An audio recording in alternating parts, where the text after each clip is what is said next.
Hi, this is Paul, and I'm continuing my work in C.S. Lewis's Miracles. There's a video out there, an evening with Matt Dillahunty and Jordan Peterson. It's an unlisted video. I'm sure you'll be able to find it, those of you who are savvy enough to. Someone pointed this out to me in the comments section, and I watched it. And I'm going to watch it again. The guy put a big, because it's unlisted and because the guy put a big, do not copy this recording in any way, blah, blah, blah. And I thought, okay, I respect that.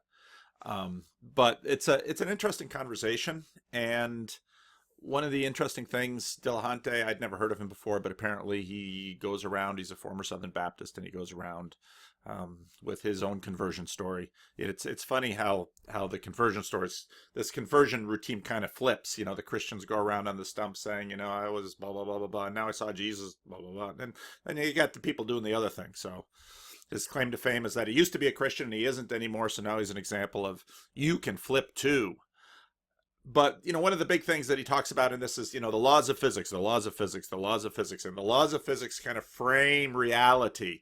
And based on the laws of physics, I kind of want to hear his skeptic speech that he talked to Peterson instead of giving his skeptic speech in Toronto, as if Toronto were lacking in skeptics. We certainly want there to be more, I suppose. But so hopefully if one of you knows if he's got his skeptic speech on YouTube, I'd be interested to watch it.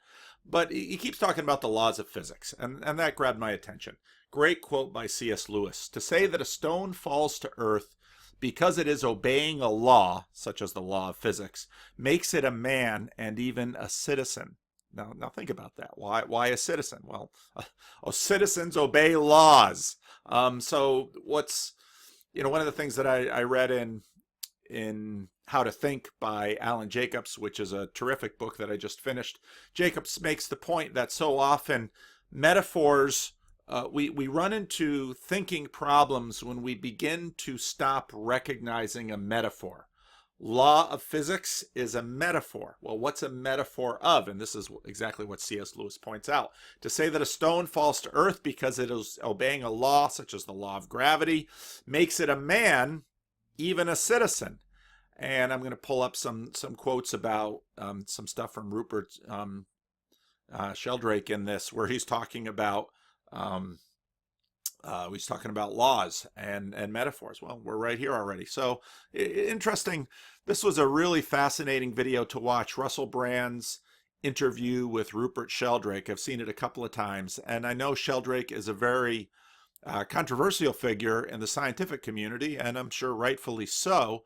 But I'm going to pull up a couple of little pieces from the interview that I think are germane to this conversation. Me. Well, morphic resonance is the idea that there's a kind of memory in nature. Morphic resonance is his big thing, and it's for him. This is his attempt to not only account for what science is already accounting for, but to account for things beyond it, such as ongoing changes in what are supposed to be constants. And if you've heard any Rupert Sheldrake before, this is one of the things that he talks a lot about. And again, I know you're all going to have lots of ideas on this, which is fine. Post them in the comments. Love to read them. But that's his deal. So, and what he's doing is really the process of science, whereas just like you have a universe where the Earth is central and planets are out there, and you imagine that in the Aristotelian system that the planets were on spheres, and Copernicus wants to figure out, exactly how it is, and they discover the spheres aren't perfectly spherical. The planets are the orbits are elliptical, and they redo the math. This is the process of science, and so Rupert is trying to, continue to do science beyond the existing boundaries that science is seeing. But then he makes this observation. Contemporary science, one of the dogmas which was established in the 17th century at the scientific revolution, is the idea that nature is governed by fixed laws.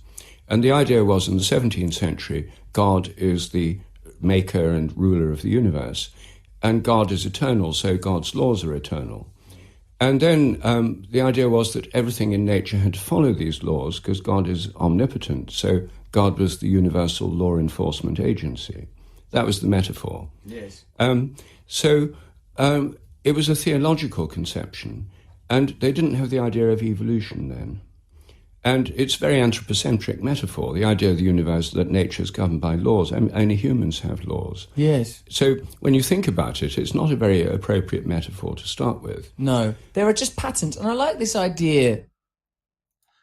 And so, right away, we're back to C.S. Lewis's quote. To say that a stone falls to earth because it is obeying a law makes it a man and even a citizen. Lewis is a brilliant guy. I mean, he saw this stuff, and he recognized that if you hear someone talking about the laws of physics, they are using a metaphor.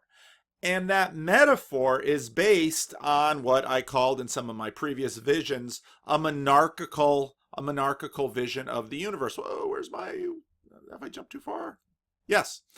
The laws are based on what we call a monarchical vision of the universe, that the entire metaphor assumes, and again, I've been reading a little bit more 17th century history because I've been trying to get in better touch with that period, and go ahead and research Newton and all the scientists of his time. I mean, what Sheldrake describes here is in fact what they thought. And again, if you look at my treatment of Descartes imagined that I think, therefore I am, established himself, and then he establishes God, and then God is used to fill in the rest of the picture. Well, every time you use this phrase, law of physics, you are appropriating this metaphor, and in fact, you're pushing this metaphor into the world.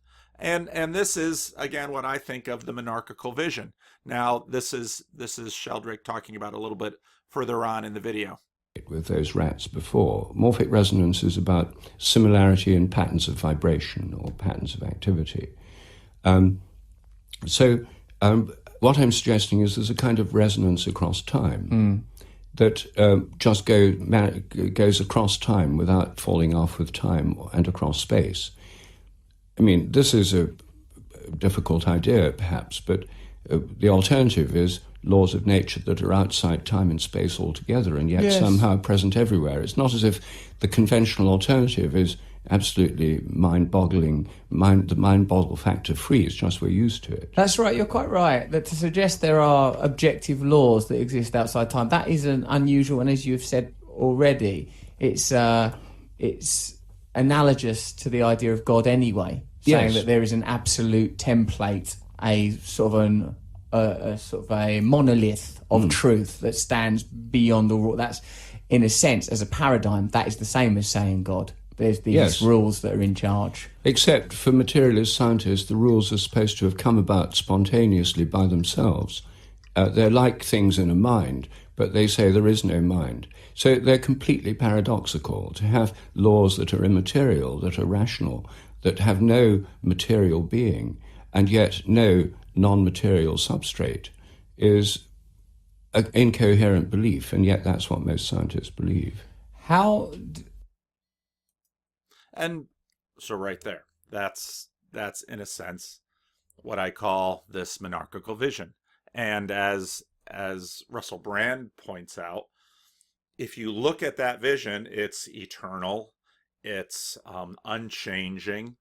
Anyone looking at this vision and knows anything about theism will look at it and say, that's just theism and you took out the will. That's all that is. And so again, if you trace this back to the 17th century, well, of course it connects because that's where it came from.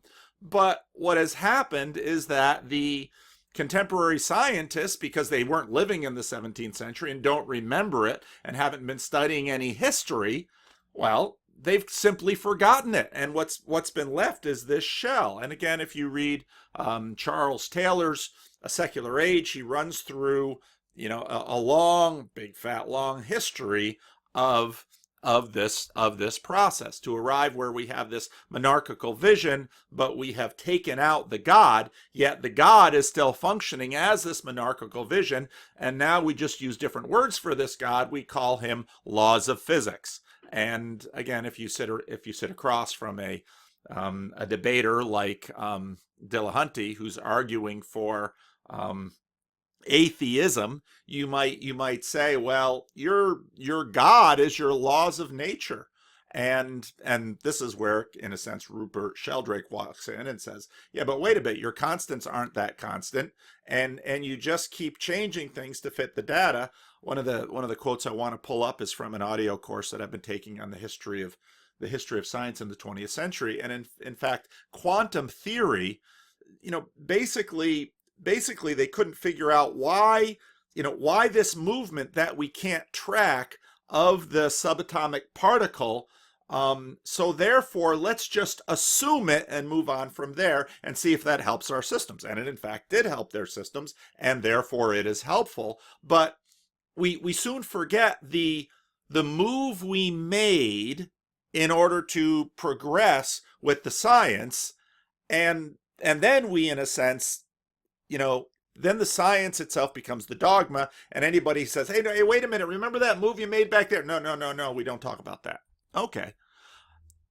Again, back to C.S. Lewis's book Miracles, and I've been rereading some of Lewis's Mere Christianity, some of the opening chapters of that too, and I'll probably bring some of that in some of the subsequent videos. But what's key for Lewis here is Lewis says, one helpful place to begin is if we talk about nature and reason, because truth be told, Dillahunty keeps saying, there's no proof of the supernatural.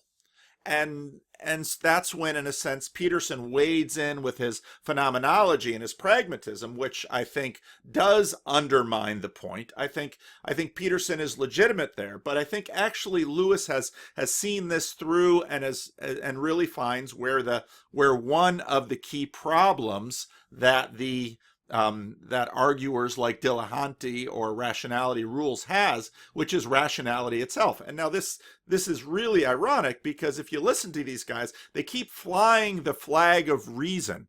But okay, reason? Well, let's talk about reason, and let's talk about nature. And this is exactly where Lewis begins in Miracles. Well, and so as I've been working through this book, I've been doing a lot of thinking and asking this question, well, what really is reason, and what do we mean by reason when we're talking about it? And I should have had a capital R there.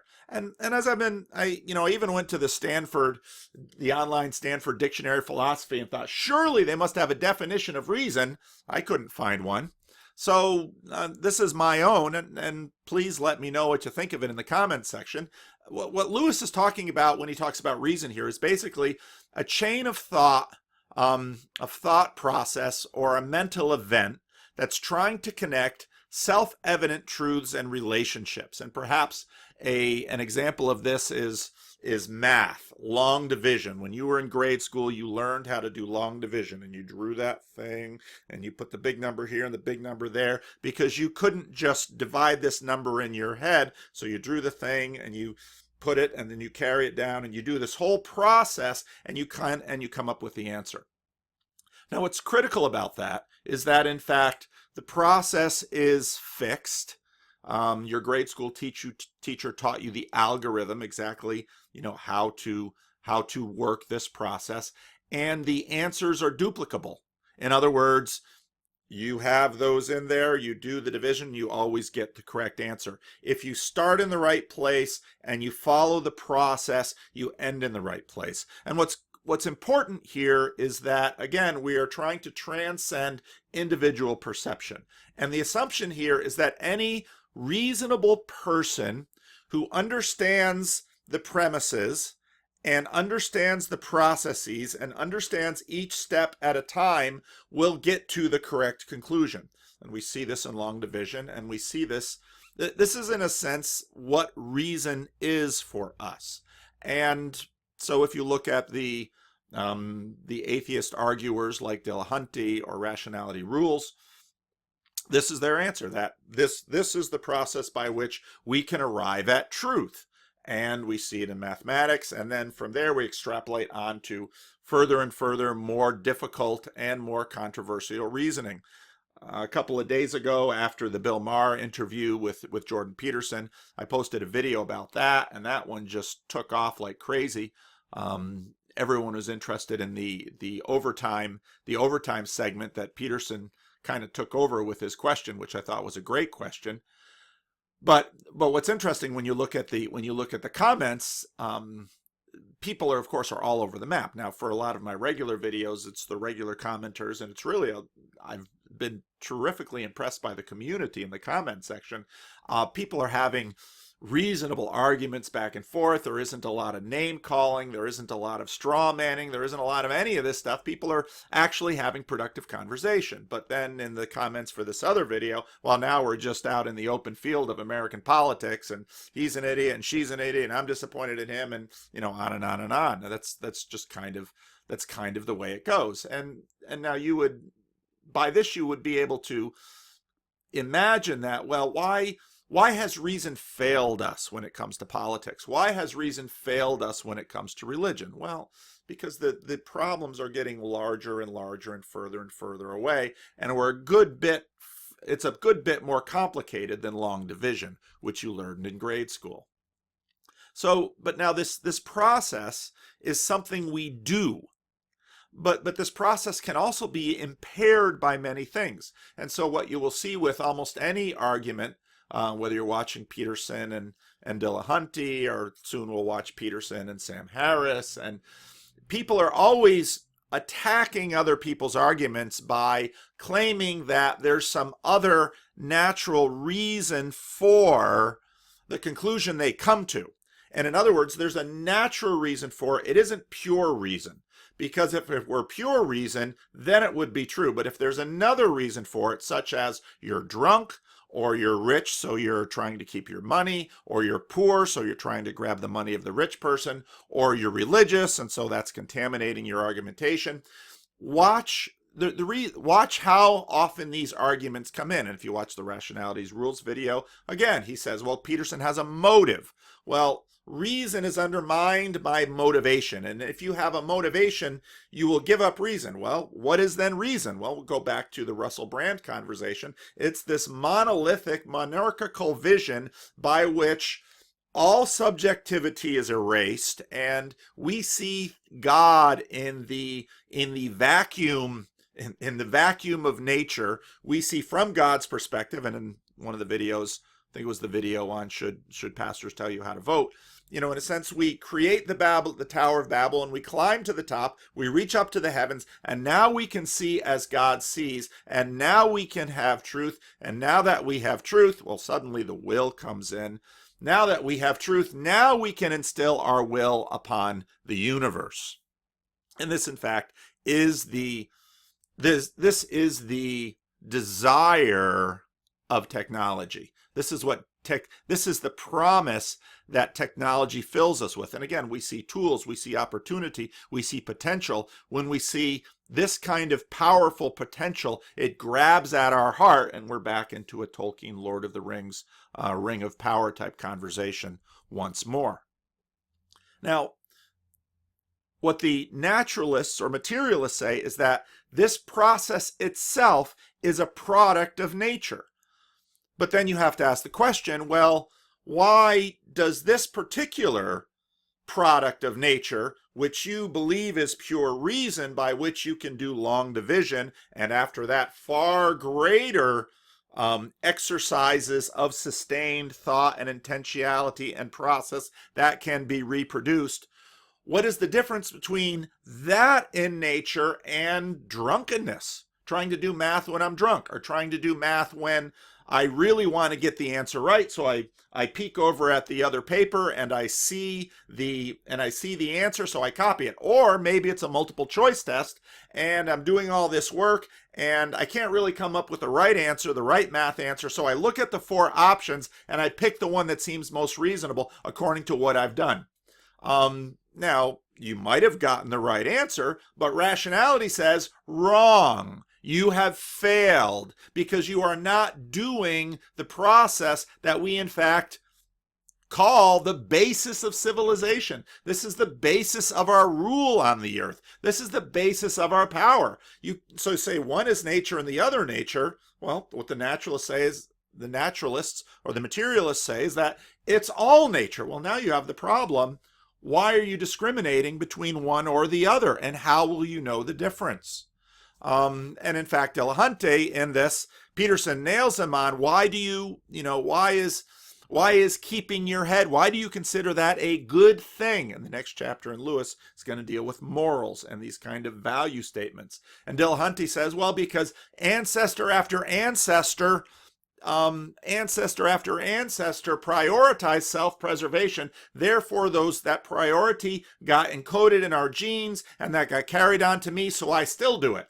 All right. But your ancestors also encoded racism, and your ancestors also encoded all kinds of things about sexuality, and your ancestors also encoded eating a lot of sugar and eating a lot of fat. But now you come along today and say, well, when it comes to racism, fat and sugar, or rules about sex, we have to change those based on reason, even though our ancestors gave them to us. And this other thing of self-preservation, we know this is good. Well, right away you have a problem. Self-preservation, eating fat and sugar. Does that really work? Well, you don't know, because it's all the same in naturalism. It is, in fact, the whole show. So this is why Lewis goes into nature and reason.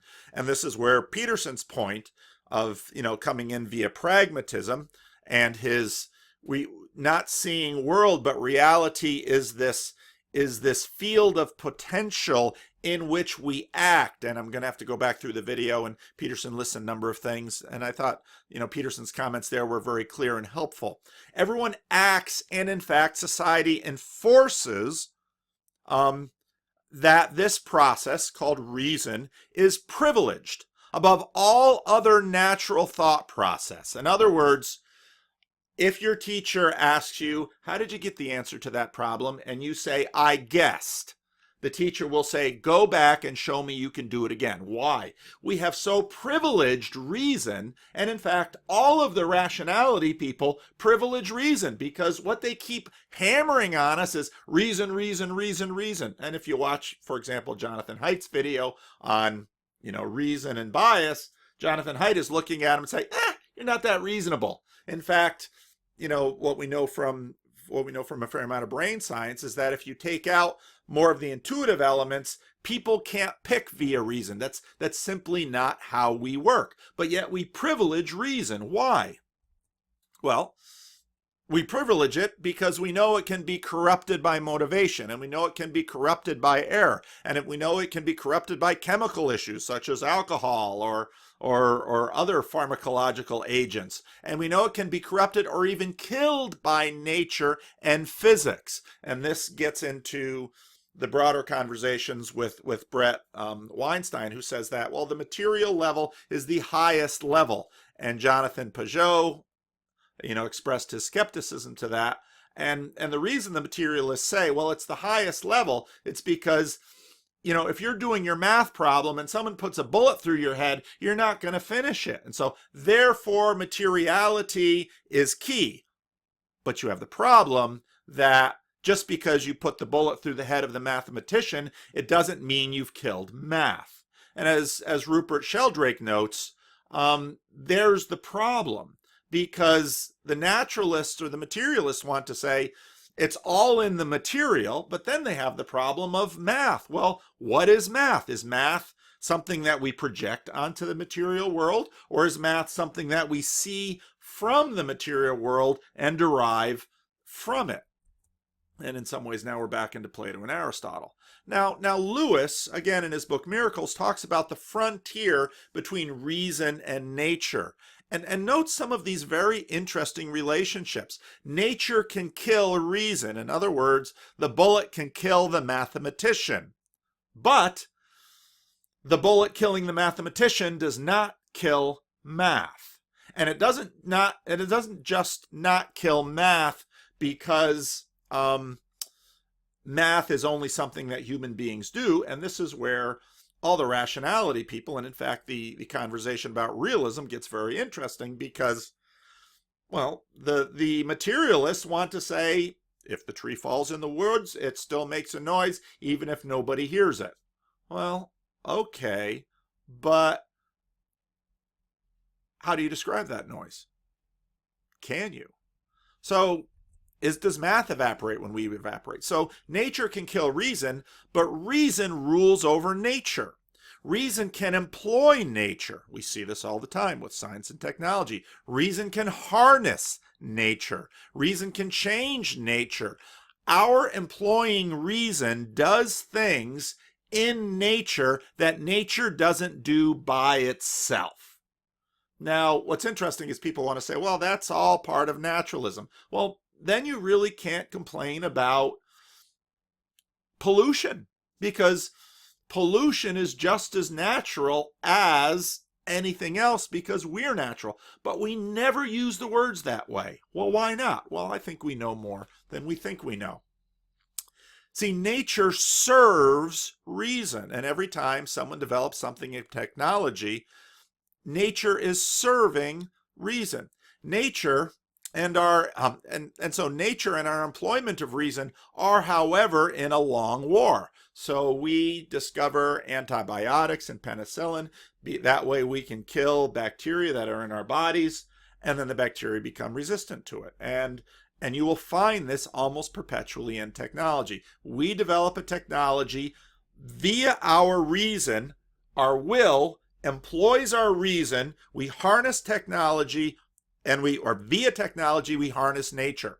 And we try to control nature. And what does nature do? Slips out again. This is essentially the plot of Jurassic Park.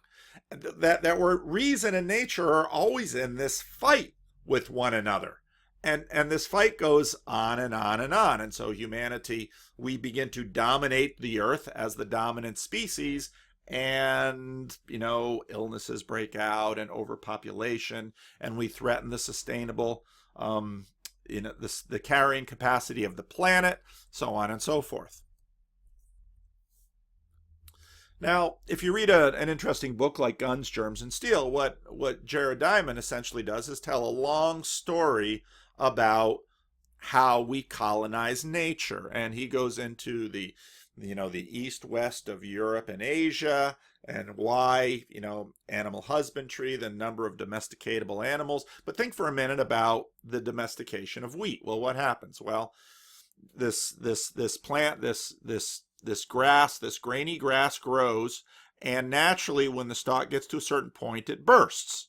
Well, if you're needing something to eat and you're out there on the plain, and you discover this plant, and you discover that, hey, you can do something with these seeds. You can grind these seeds up, and you can make a flour out of it, and you can make bread out of it. That's cool. But it's a real pain in the neck when these things ripen, they burst, and they're all over the ground, and you're in there amidst the straw and the grass, and you're just trying to pick up all these seeds, until one guy comes along. He says, oh, I really like the ones that haven't burst. And so they take those, and then they decide, I'd like more of this really, really nice grain. Why don't I take those seeds that haven't burst, and why don't I plant those? Well, now today we look at this and say, well, that was a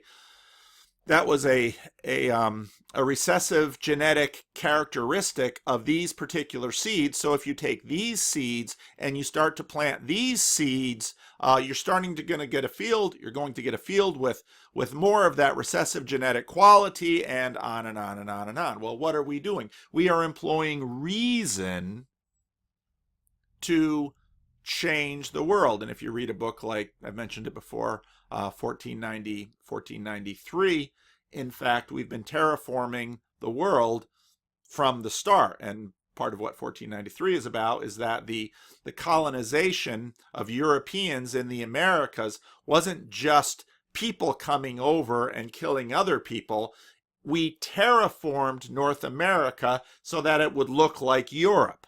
And so in 1493 and in Guns, Germs, and Steel, they both go through the question of why are Europeans all over the world? Well, colonization, and that gets into a whole nother football of a political argument. But this is the process. Now, what are we doing?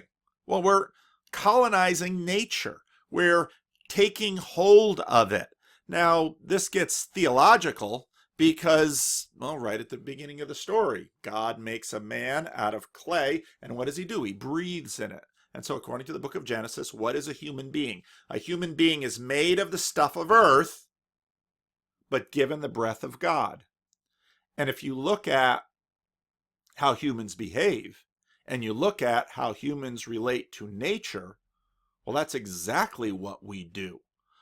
We are lords of the earth. Now, we're in a perpetual war against nature, and if you read, for example, Yuval Harari, well, we've won a lot of those wars. Well, are we going to keep winning those wars? Well, I don't know. We might kill each other with nature.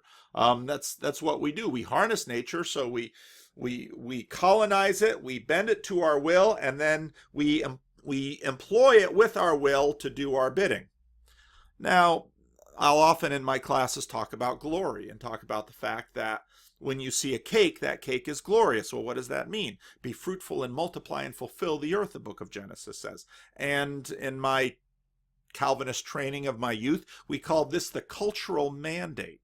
Well, what does that mean? It means we take the stuff of earth and we make things out of it. We colonize nature. And again, this is one of the things I appreciate about C.S. Lewis's book Miracles, where, this is what we're doing, the relationship between reason and nature, and the relationship between us and nature. And that's complicated because we are not perfectly rational animals. In fact, reason is something we aspire to. Reason is hard, and as Jonathan Haidt keeps making the point, we actually do better when we're reasoning together, when we're talking together and working together, because one brain and two hemispheres is smart, but multiple brains, each with two hemispheres, is far smarter, which is why, in fact, free speech is so important.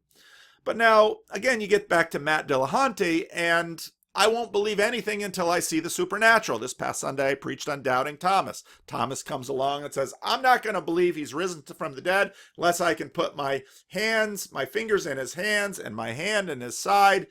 Then I won't believe. Well, here's the problem. It depends what you describe as nature and supernature. It depends on what you define as supernatural. And this is getting into C.S. Lewis's book on miracles. Well, what do you mean supernatural? Because in fact, we've got supernatural all over the place right now. If you walk through a field and you see this book, you think, wow, where's the plant that's growing Neil Postman books?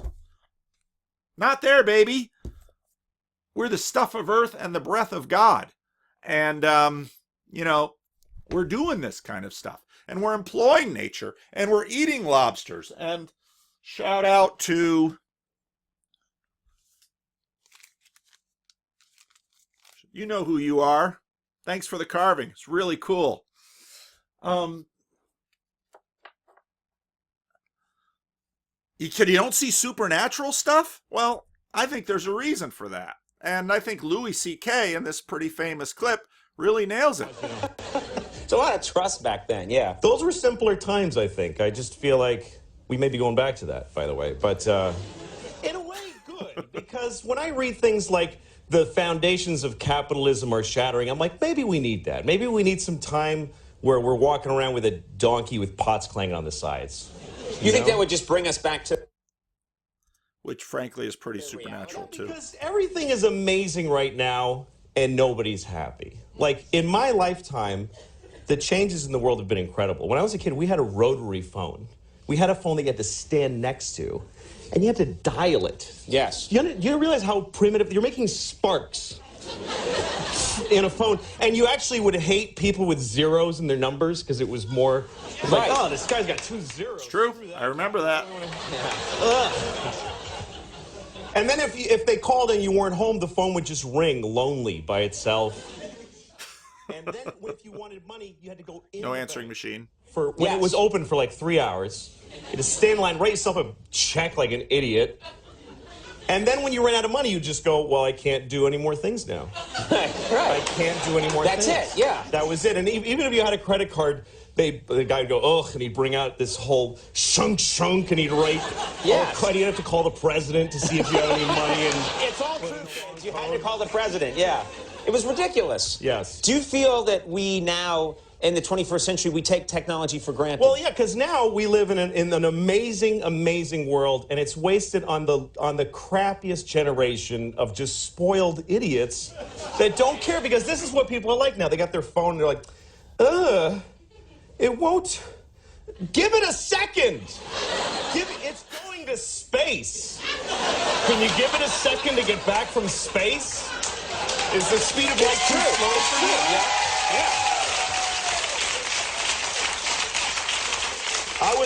I was on an airplane and there was internet, high-speed internet on the airplane. That's the newest thing that I know exists. And I'm sitting on the plane and they go, open up your laptop, you can go on the internet. And it's fast and I'm watching YouTube clips. I'm in an airplane. And then it breaks down. And they apologize, the internet's not working. The guy next to me goes, this is bull.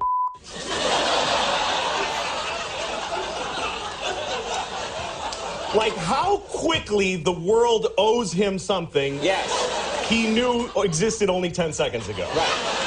Right. And on planes,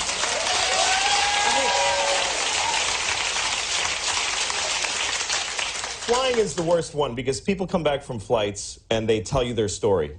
And it's like a horror story. They act like their flight was like a cattle car in the 40s in Germany. That's how bad they make it sound. Right. They're like, it was the worst day of my life. First of all, we didn't board for 20 minutes. Right. And then we get on the plane, and they made us sit there on the runway for 40 minutes. We had to sit there. Oh, really? What happened next? Did you fly through the air incredibly like a bird? Did you partake in the miracle of human flight, you non-contributing zero that you got to fly? You're flying! It's amazing. Everybody on every plane should just constantly be going, oh my God! Wow! Yes! You're flying. You're sitting in a chair in the sky. Yes. Yeah, that's right. Well, this is anthropology. We're swimming in the supernatural. Everything around us is supernatural. You know, if you wanted to go natural, go to Naked and Alone and live in some desert somewhere and try and scrape out surviving. We've been doing this for a very long time. Well, then you say, well, why can't we see the supernatural? I think Louis C.K. has a point here. It has a lot to do with our hearts. Well, and Lewis goes into this in Miracles, actually, the chapter that's coming, which I might skip because in the last couple of videos, I've hit both ends of it. We are seeing through, Lewis makes the point that when you look through a window, you see through, and imagine you're at a wonderful hotel outside of the Grand Canyon, and you look and just like, and someone says, yeah, isn't it beautiful? Like, wow, this glass thing, it's like a wall, but you can see through it. And we would look at them and say, the Grand Canyon is right in front of you. Well, this is the point. We look through things. And in fact, when we enjoy a book, we pay no attention to our eyes or the cognition recognizing this amazing thing we're calling reading. And we say, oh, there's nothing supernatural about this. Is there anything natural about this? Not according to how we use the term nature. And so then Lewis gets into this. The naturalists have been engaged in thinking about nature.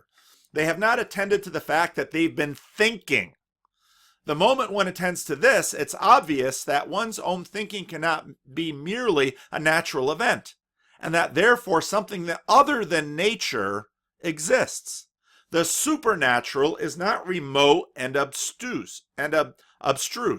It is a matter of daily and hourly experience, as intimate as breathing.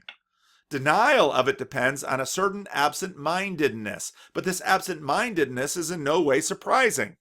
You do not need, indeed you do not wish, to be always thinking about windows when you're looking at gardens or thinking about eyes when you're reading. In the same way, the proper procedure for a limited and particular inquiries is to ignore the fact of your own thinking and concentrate on the object. It is only when you stand back from particular inquiries and try to form a complete philosophy that you must take it into account. And so when Peterson is talking to Dillahunty, this is what Peterson is trying to do. He's saying you have to look at a bigger picture because you're not even thinking about thinking. You're saying, I don't see anything supernatural, and you're sitting in a room that is anything but natural by any stretch of the imagination. And you say, well, this was all simply a product of everything, and there's no truth in it. Well, okay, but you don't act that way. For a complete philosophy, you must get in all the facts, which means you took out the subjective. You're going to have to put that back in there. And what are you going to do then? In it, you turn away from specialized or truncated thought to total thought. And one of the facts total thought must think about is thinking itself. There is thus a tendency in the study of nature to make us forget the most obvious fact of all. And since the 16th century, when science was born, the minds of men have been increasingly turned outward to know nature and to master her. Now, if you want to get into what is most supernatural, get into the fact that we are longing to master her. Well, we see tools. This is what we do. They have been increasingly engaged on those specialized inquiries for which truncated thought is the correct method. In other words, as Peterson says many times in his stuff, this is a powerful tool, but it's a tool. I talked with Carbon Mike last night. Carbon Mike made the same point. It is therefore not in the least astonishing that they should have forgotten the evidence for the supernatural. They've completely forgotten the supernatural, even though they're using reason and they're screaming about reason. It's all reason. Oh, okay. Have you thought about what reason is? Have you taken a moment to consider what you're saying and what you're doing when you're reasoning and what the relationship of that is to nature? It is therefore not the least astonishing that we have forgotten the evidence for the supernatural, the deeply ingrained habit of truncated thought that we call the scientific habit of mind was indeed certain to lead to naturalism, unless this tendency were continually corrected from other sources. And again, if you go back and you read Newton and some of those other 17th century scientists, they were embedded in religion. It was so, well, then what's the relationship between their religion and their science? Well, what happened? But no other source is at hand, for during the same period men of science were coming to be metaphysically and theologically uneducated. That brings me to the second consideration, the state of affairs in which ordinary people can discover the supernatural, notice the hyphen, only by abstruse reasoning is recent, and by historical standards abnormal. All over the world until quite modern times, the direct insight of the mystics and reasonings of the philosophers percolated to the mass of people by authority of tradition. They could be received by those who were no great reasoners themselves in the concrete form of myth, ritual, and the whole pattern of life. This is the picture that I've made for I don't know how many videos now. The materialists are in the middle. They see objects. They're Newtonian. Peterson comes around and says, y'all aren't seeing all of this. In fact, it's so glaringly obvious. Why would Matt Dillahunty bump his skeptic speech to have a talk with Jordan Peterson? Hierarchies, status. You know, they both see each other as tools. If I can best him in debate, therefore I can move up the hierarchy, I can gain more attention, so on and so forth. We're all playing this hierarchy game. Story governs stuff. We see tools. This is being, this is knowing. And as Lewis says, if you're only looking at the middle and you forget the yellow frame here, well, you don't know anything.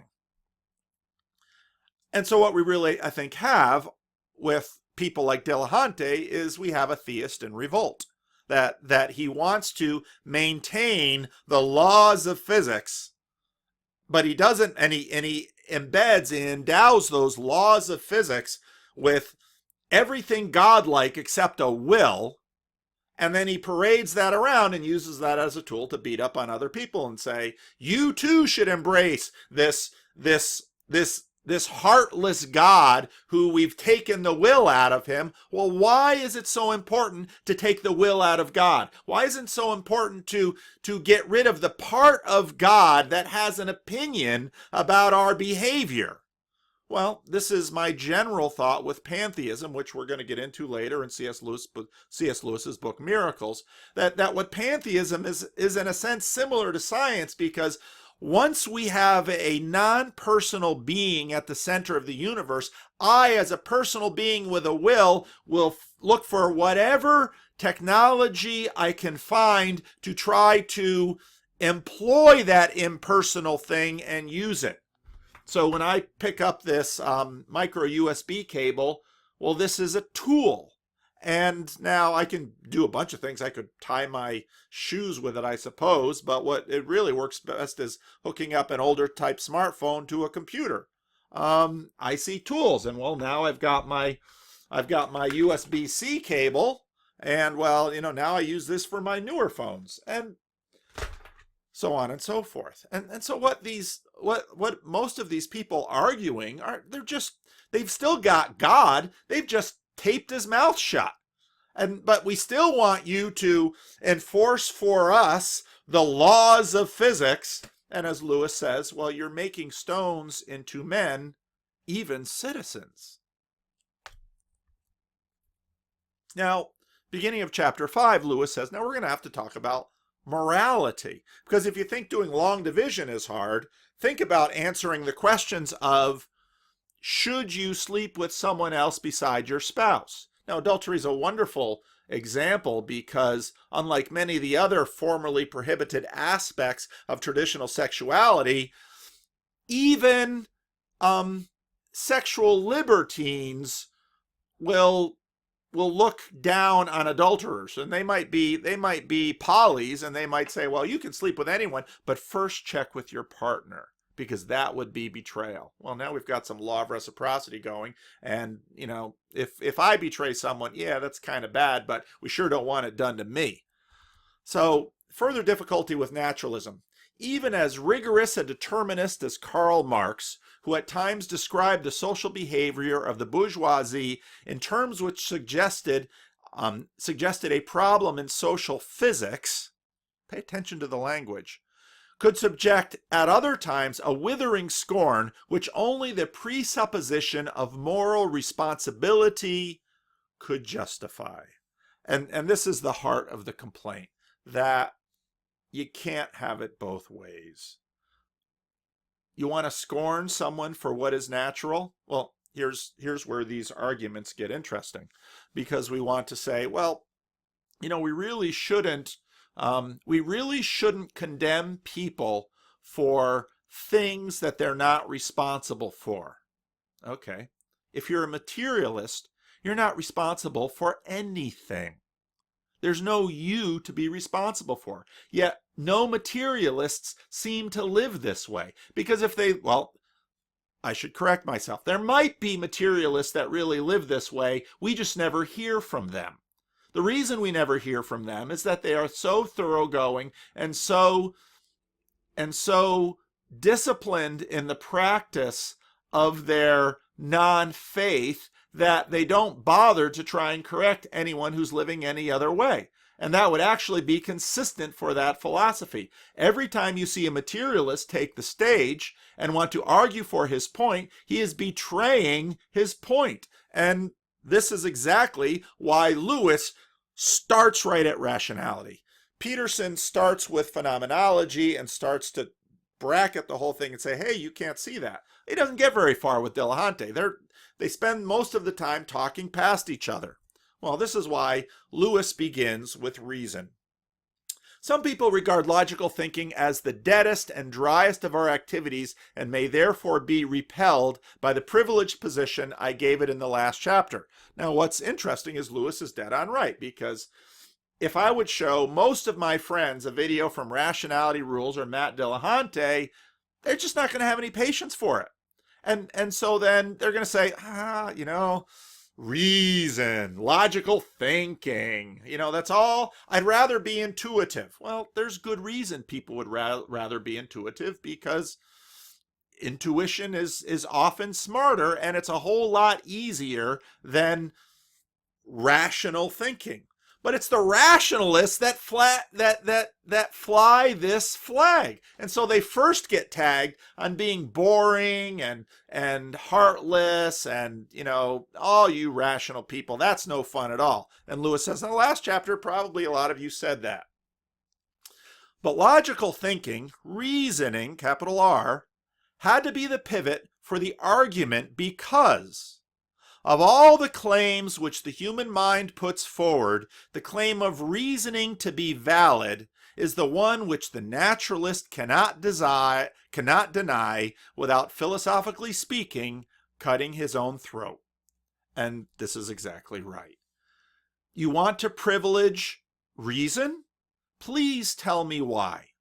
Well, because it gets answers, because it yields results, because it yields predictability.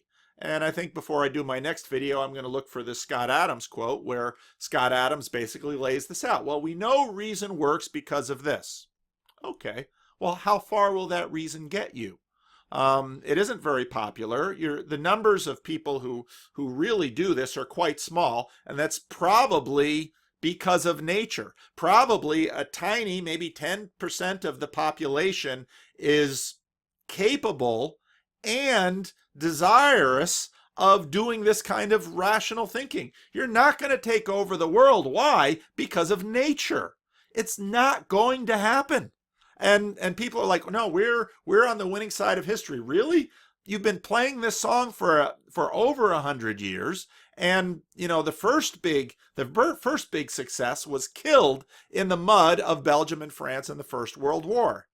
You cannot, as we saw, prove that there are no proofs, and you can, if you wish, regard all human ideas as illusions and all human loves as biological byproducts, which is exactly what Dillahunty does.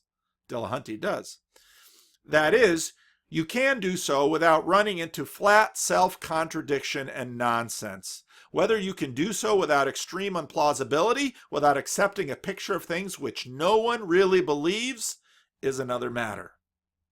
And this then leads to the deep irony that the rationality flag that the rationalists are flying is in fact one of the most supernatural things we experience every day. It is the supernatural basis for bread, for air travel, for cell phones, for science, for argument itself.